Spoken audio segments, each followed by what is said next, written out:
DeCastro release. What's next? Jose Chille DeCastro's release from a jail on Thursday has left a lot of questions and concerns from the 1A auditing community as reactions continue to the stunning verdict.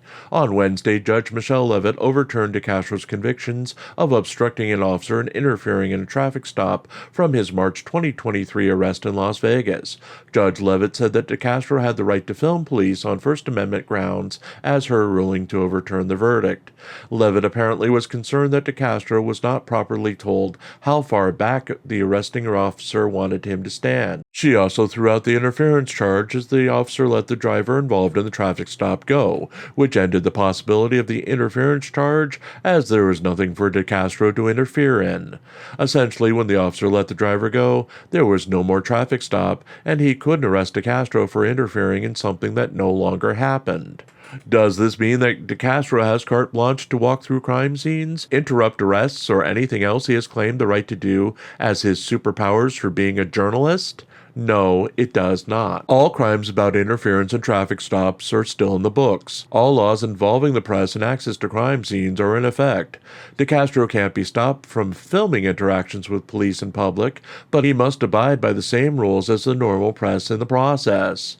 As far as citizen DeCastro and everyone else, there must be an active stop, and DeCastro and everyone else must clearly be given legal commands and the opportunity to obey the commands before arrest.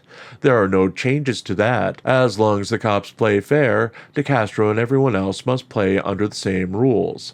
DeCastro, from what we can tell, leaves jail deeply in debt. He is more than likely not going to prevail in the ongoing lawsuit against the Las Vegas Metro Police Department, where he's asking for $5 million. The judge in that case has already said that the officer in the March arrest, contrary to Judge Levitt's ruling, had probable cause to arrest DeCastro and dismiss the claim with prejudice.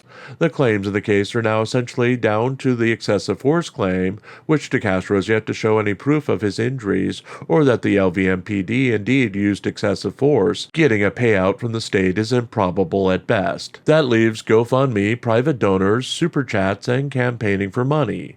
In the short term, unless he notes otherwise, he owes for lawyers in his second criminal case set for August, his criminal case in Maryland set for September, his civil case against the LVMP with Michael Mee, the contract he agreed to pay Press with Ranker's lawyer, the contract he agreed to pay with Wanda Meese's lawyer, his lawyer in the civil case against Kate Peter, and the sanctions he owes Michael Blue Bacon Paratini in the same case.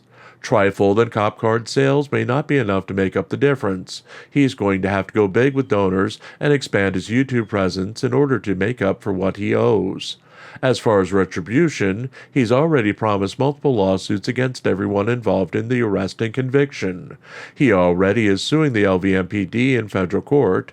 I'd personally expect a state-level lawsuit against them and Officer Bork for false arrest. Malicious prosecution will probably be filed against the prosecutor in the case as well. He's already promised multiple lawsuits against Justice of the Peace Ann Zimmerman and the Clark County Detention Center, and it's just a matter of time before we see him go after them, along with retribution against his enemies on YouTube. But he has to get out first.